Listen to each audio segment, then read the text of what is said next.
Mention stories. Girls hostel की तीसरी मंजिल पर रूम नंबर 307 की लाइट अक्सर पूरी रात जलती रहती थी।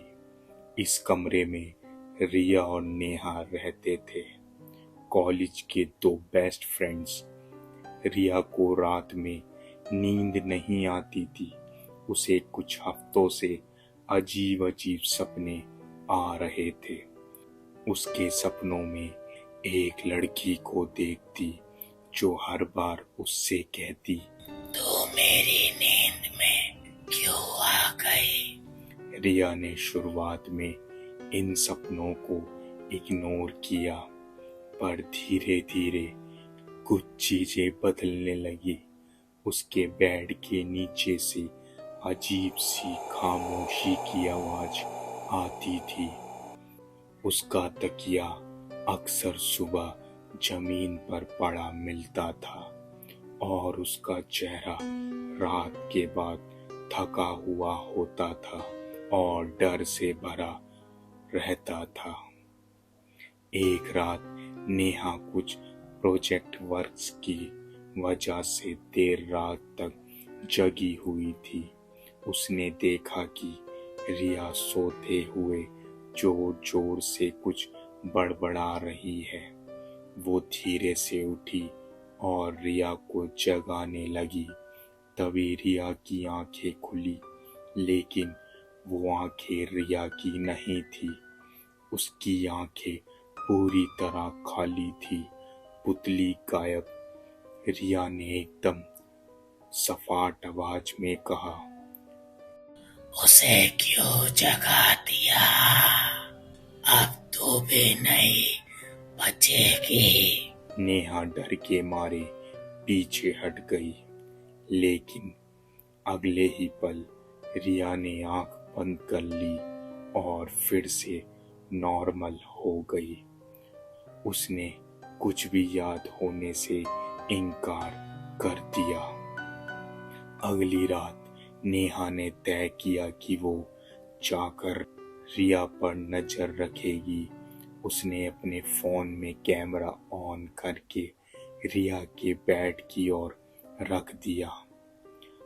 रात के करीब 3:07 हो रहे थे। कमरे में कुछ अजीब रिकॉर्ड हुआ। रिया अपने आप बिस्तर से उठी। उसकी चाल इंसानों जैसी नहीं थी। उसकी चाल जैसे कोई कठपुतली चल रही हो। उसने अलमारी खोली और वहां एक पुरानी फटी हुई नीली फ्रॉक निकाली। उसे पहनकर वो आईने के सामने खड़ी हो गई और बोलने लगी, नींद मेरी थी, तूने क्यों ली? नेहा का पूरा शरीर कांपने लगा। उसने तुरंत रिया को आवाज दी, लेकिन रिया ने उसकी तरफ देखा भी नहीं। उसकी आंखें फिर से काली हो गई थी। तभी रिया ने अपना सर एक तरफ झुका लिया और बोली, अब तेरी बारी है, सो जा। नेहा चीखते हुए बाहर भागी, लेकिन हॉस्टल का दरवाजा लॉक था और गार्ड के कैबिन में भी कोई नहीं था।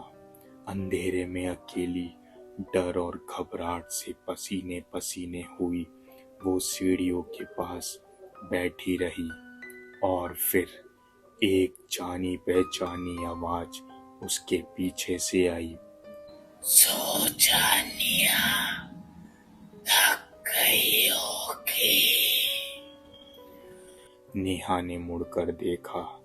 रिया वहीं खड़ी थी, लेकिन उसके चेहरे पर एक अजीब मुस्कान थी और उसके गले से खून टपक रहा था। उसकी आंखों में अब सिर्फ अंधेरा था।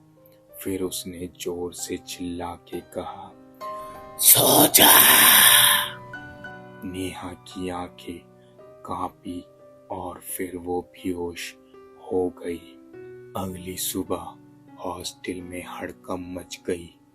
रिया रूम में अकेली थी और आराम से सो रही थी, लेकिन नेहा हॉस्टल की बिल्डिंग के पीछे बेहोश मिली।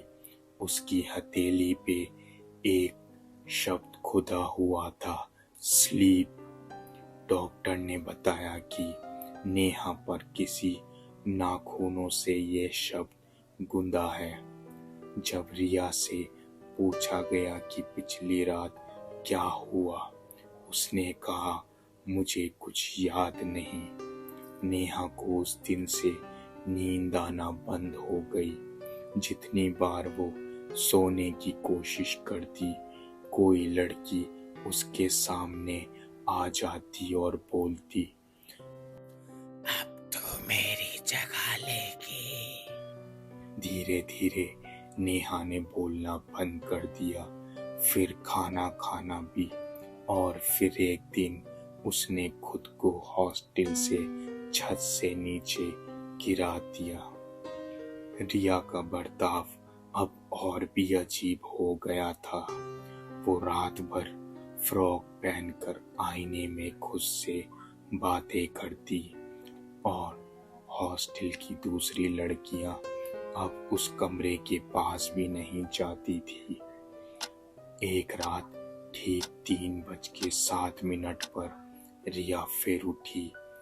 इस बार उसका चेहरा और भी भयानक लग रहा था। उसकी आंखों से खून टपक रहा था और उसका शरीर अब पूरी तरह से कांप रहा था, जैसे किसी ने उसे पूरी तरह जकड़ रखा हो। रिया आईने के सामने खड़ी हो गई और बोलने लगी, अब अगली कौन है? और सबसे डरावनी बात, उस रात हॉस्टल में एक भयानक चीख गूंजी। जब बाकी लड़कियां कमरे में दौड़कर पहुंची तो उन्होंने देखा कि रिया आईने के सामने खड़ी थी, लेकिन अब उसकी जगह एक भयानक कटी फटी छाया खड़ी थी। वो कटी फटी छाया किसी और की नहीं बल्कि रिया की बड़ी बहन की थी, जो उसी हॉस्टल के उसी रूम में 3 साल पहले मर गई थी। तो गाइस, अगर आप चाहते हैं इसका पार्ट 2 देखना तो प्लीज कमेंट में मेंशन करिए पार्ट 2।